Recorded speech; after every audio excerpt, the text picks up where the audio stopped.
Well, the old Bedlington, he's been run over and yet he's survived his hips being smashed out of place. He's absolutely deaf now, so can't let him off the lead. Not on his own anyway, just because he'll get the smell of something and get lost because he won't be able to find his way back very easily to a sound of a whistle or a shout. But we're out together having a walk. It's been a while since I've caught up on the vlog channel, the Nature Boy channel, and really I'm just sussing out the local river because I've actually bought a fishing rod, reel and some lures for the first time in ages. I just haven't been able to ever get back to fishing. Falconry gets in the way massively of fishing because falconry, you can't put your kit away and forget about it. It becomes all absorbing and it's took over my fishing long ago. But life and work has been the thing that stopped me completely. So I'm just checking it out. I've actually bought a fishing rod. I'm going to buy a rod license this evening. And I'm changing my life in a way that means I am going to start grabbing some time back for myself to do the things I love. Fishing and hopefully again falconry by next season. Because I have become the person that has a falconry centre but has no time for falconry proper because I have a falconry centre. And started making changes into that a few months ago. But this year, I've kind of said I'm doing almost no falconry because I can't do it well enough how I have been doing it. But I'm hoping to do some completely different sort of falconry next year. Start again with a young bird. It'll be the first bird I've trained for a while. And actually get back to falconry. But also, the reason I brought a lure rod, I don't have time to sit down for a day's fishing, but I do, or I will have, and I'm making sure I'll have the time to actually be able to pop out. I'm out with the dog right now, but you know, pop out. I live right near the river Nen. Pop out for an hour, just an hour. 5-minute drive from my house, just an hour. There's no one here. Middle of the week, there's no one here. And that's how I like it. So yeah, making some changes. I've got some video footage of what we have been up to. We recently took little Lily to a bug show. I hate the word bug because they're not bugs, they're invertebrates or mini beasts or creepy crawlies. Bugs are their own thing. But we took her to a bug show. You might not realise that people breed and sell all kinds of spiders, centipedes, millipedes, beetles, everything. I needed a little bit of stuff for raptor exotics. I needed some new species of stick insect and beetle that I've not had for a while. So I went specific. I was a very good boy. I didn't buy I didn't buy stuff because I wanted it. I literally bought the 3 species of creatures that I went to get. So I've excelled myself there on my spending. And we've done all sorts of things. So I'll have a look through. I'll show you what's been going on in the last 2 or 3 weeks since we caught up. I think the last one was reporting back from our holiday to Corfu, which, as all of you know, a week or 2 after coming back from a holiday, life starts up and the holiday is a distant memory, isn't it? It's like something, oh, how was your holiday a week ago? Oh, yeah, I don't know, it was a week ago. So we'll have a little catch up, but we're walking today. It's quite mild, surprisingly mild. It's the start of November, 3rd of November. And we're just having a look. I'll show you what's through there.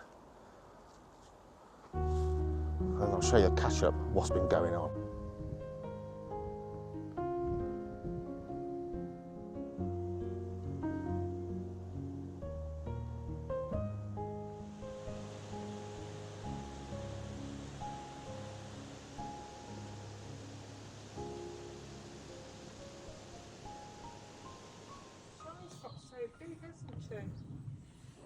Yeah, great, aren't they? Come on, Reggie.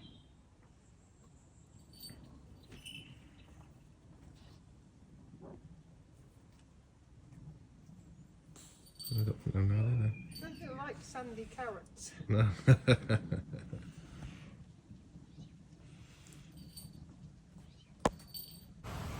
So if you look down here, there's a run But what does it go to?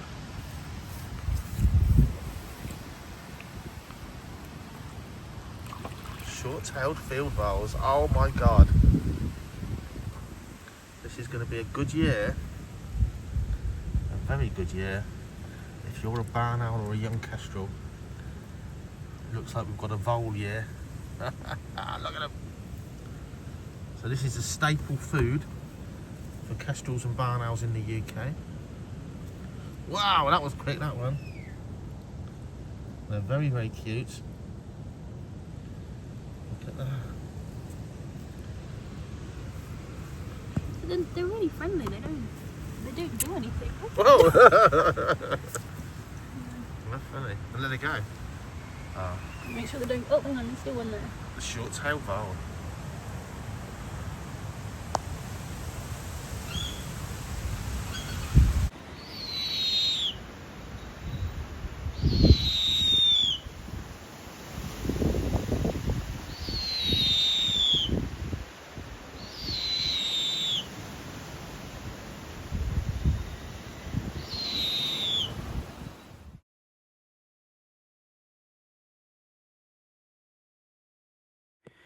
See, I'd say we're about halfway through hatching, but yeah, check out these little ones. I mean, like, look how light the head is on that. Very light. I mean, this little one. And I don't know whether you've seen this before, but see where one of the saddles is kind of like split.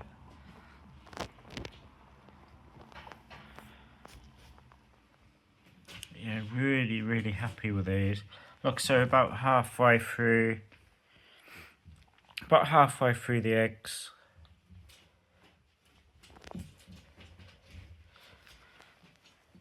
Yeah, look how light the head is. Yeah, really, really happy with these.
He's best friends.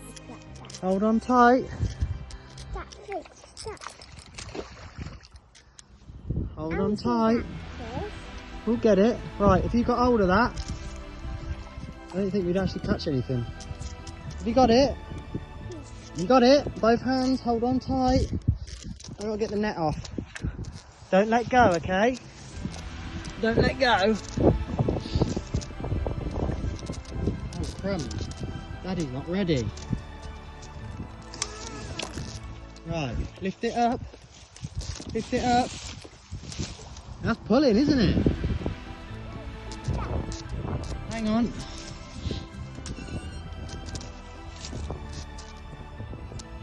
Right, hold on tight.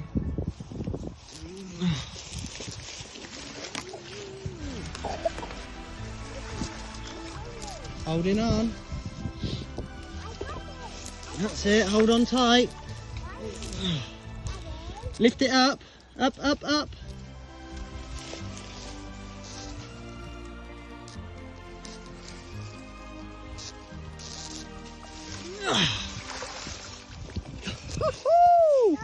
Look how big that is!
So at the Central Invert Show, Coventry, good to be busy, but they've underestimated the parking. Parking's full, and now we're all being turned around, causing gridlock on the roads to park in the garden centre car park over the fields, in their field basically, over the road. It's causing a little bit of mayhem on the road, and now we're going to have a little walk in, it seems. Yeah. Good to have a good popular event, but maybe a little bit more than they thought. And it's foggy too.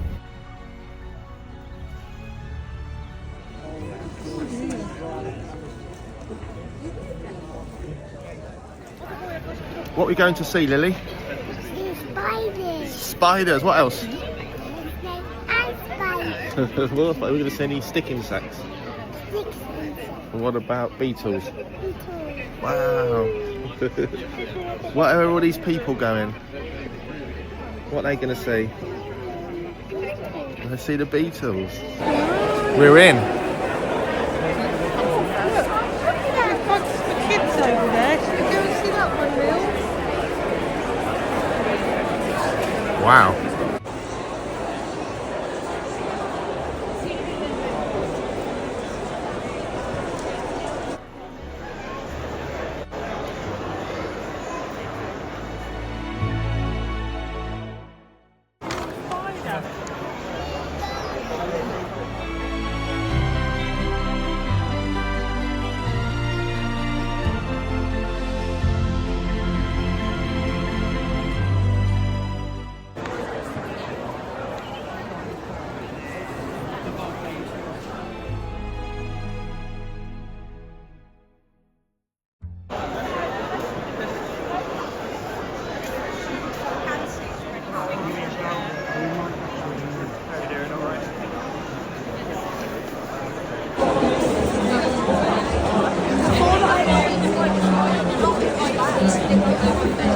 What are you looking at, Mama? Oh, I'm looking at Dave's little beasties. There's quite a lot all the way along this table, but it's a really busy store.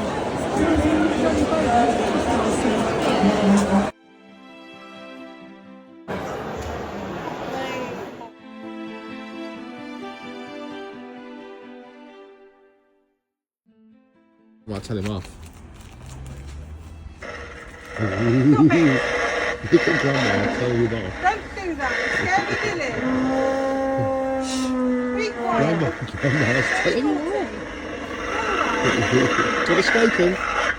Tell him off, so don't do that, please. Too scared.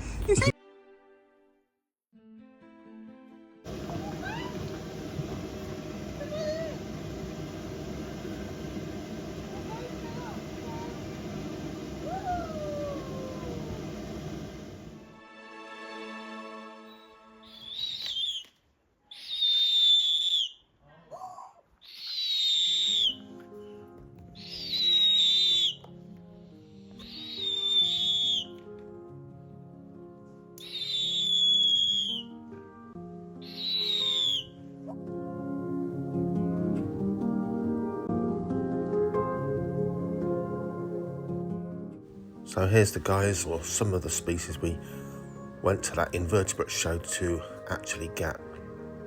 These are giant spiny stick insects. They grow big, like sort of a 5 or 6 inch dark brown, mahogany brown, almost black. Very prickly, including some good old sized spurs on their back legs as they grow up. But very, very impressive to take to schools. We're talking about insects, and what an insect is. It's so big, or they grow so big that, you know, everything's on show. I like the British stuff and teaching kids all about British wildlife, but realistically, a lot of the topics are things like mini beasts or rainforests. Far easier to, I don't know, if you like, sort of show the characteristics of an insect and get their attention if it's something that's huge and got the wow factor, than say an earwig from the UK. So it is important, and we do eat these animals. Of course, they're captive bred and so on. But giant spiny were one of the species we wanted, and a couple of others as we went along.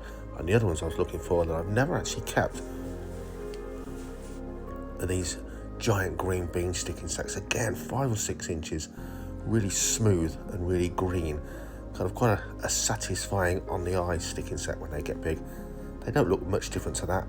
They just get absolutely huge as they shed their skin and grow bigger and bigger. I never used to keep these because I used to really like feeding on eucalyptus. Certainly back in the day, people said they wouldn't eat bramble, but nowadays, reared over generations, they feed on bramble okay, so nice and easy to keep, easily sourced food plant for sure.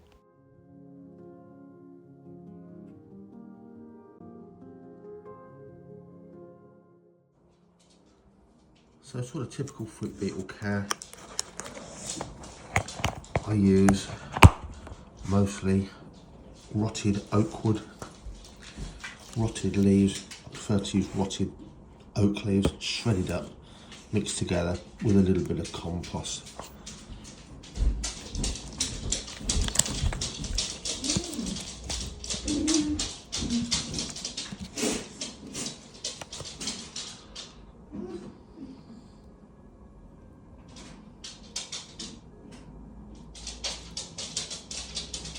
Now this species is said to need a cool winter dormancy of about 3 months. Helps them be better adults, more sort of prolific, better quality adults. So we'll let these guys feed for longer, but we will give them sort of a midwinter cool down for sure.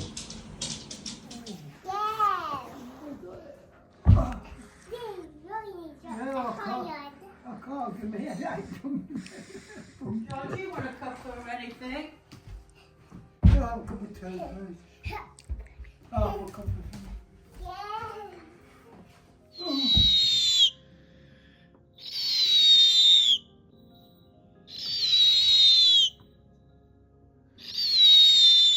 Now the young snowy owl, about 10 weeks old here, she's really growing those feathers now. She's losing her baby down, and already her wings are huge, her feathers are coming through, almost finished. She's already started her training inside her aviary. So as Sal's training her to fly to the glove for her first food of the day, her breakfast. And very soon, once she's got those flight feathers finished, she will be going out, and her proper training, flying free in the big wide world, will commence. Now, snowy owls, they're not the brightest birds of prey. I'll scrub that. Snowy owls are not the brightest birds to work with by any means, but they are capable. Quite quirky because in the wild they don't do a lot of roosting or landing in trees. They tend to land on the ground. So when you call them to the falconer's glove, it is a branch of a tree, and they can be very sort of slow to get that idea. However, this girl here, she's actually spent a lot of time in her aviary on her perches, so that's handy.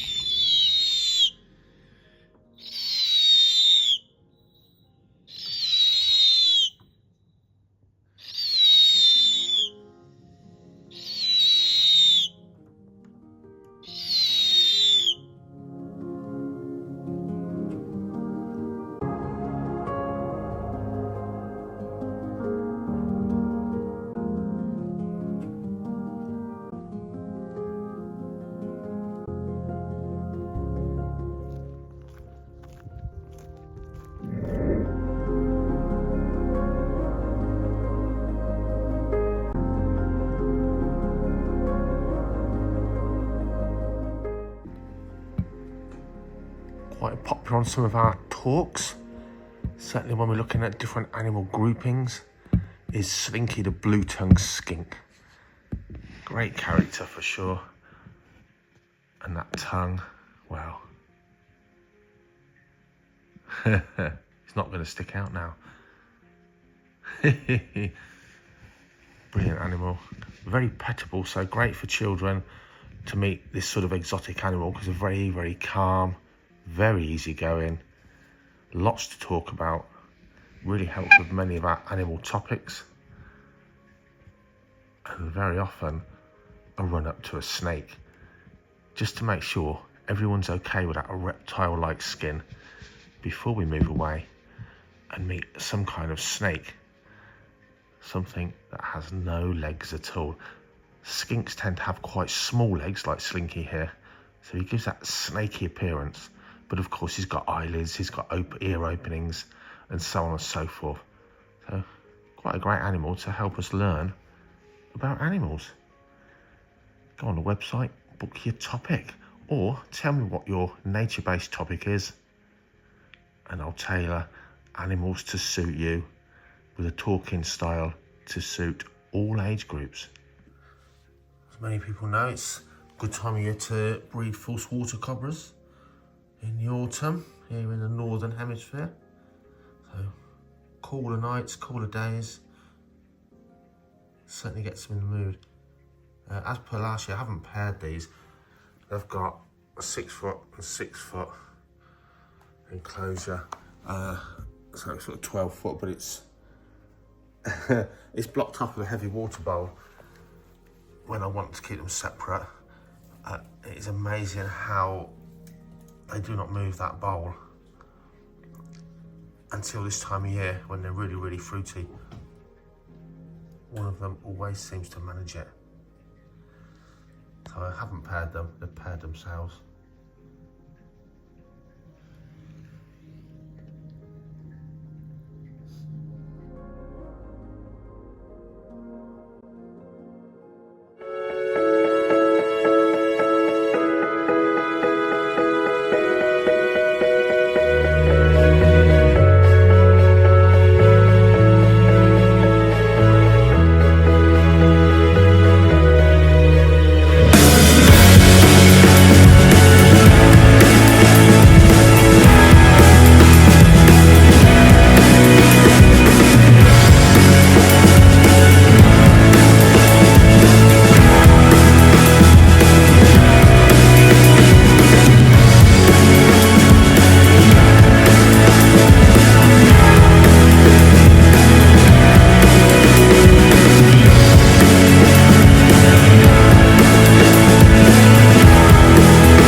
Very clear water here.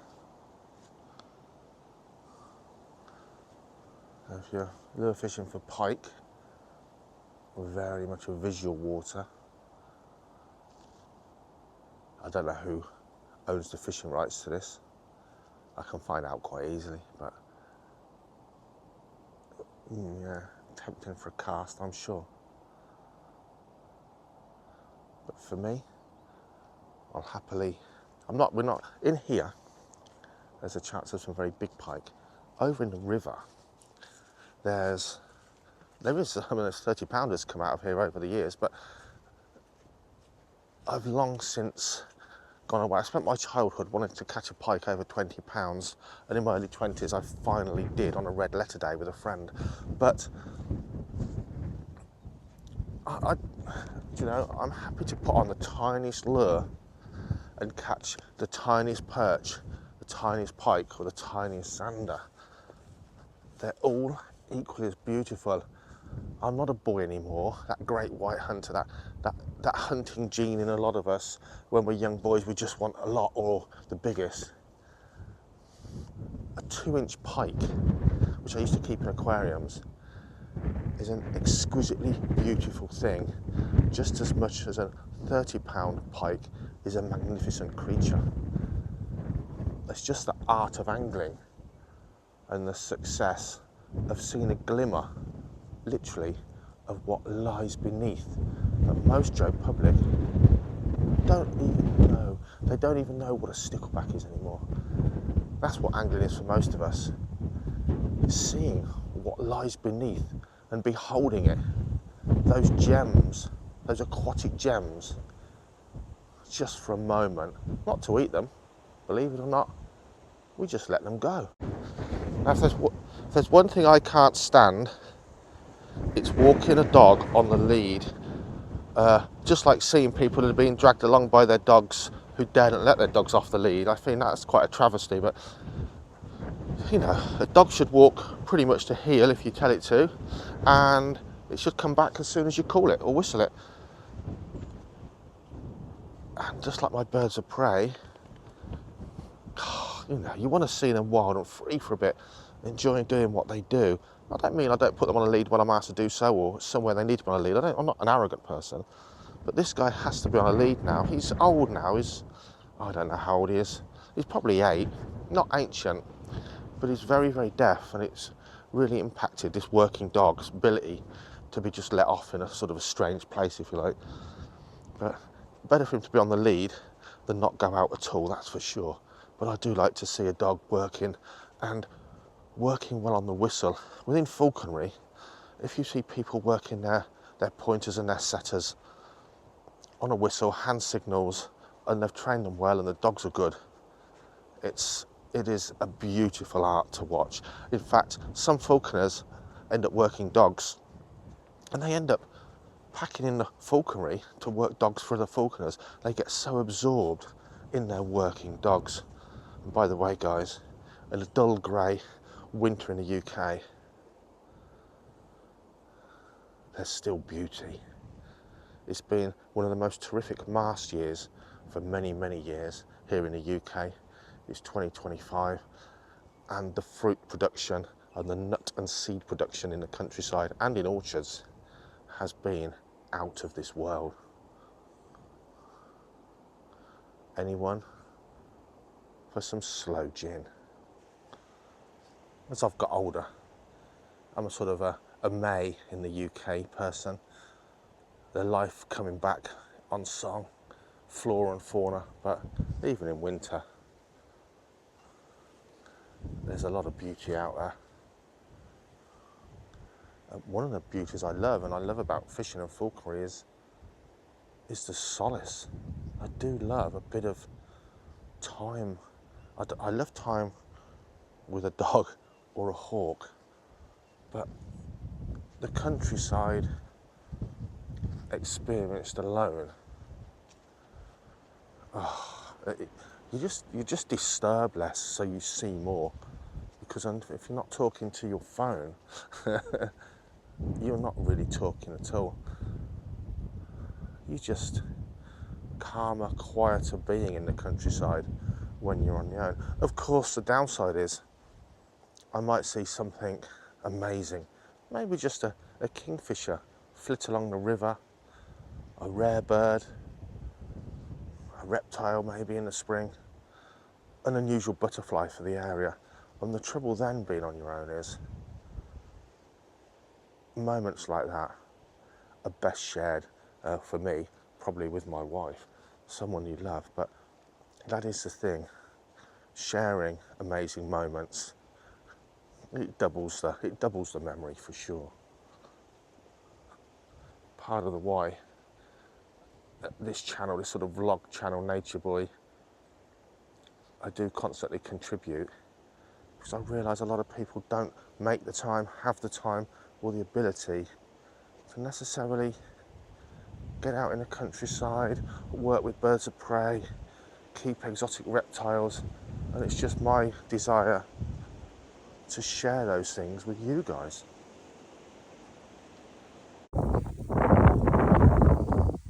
Start of November, had a bit of rain, but I should have water in it. Wow.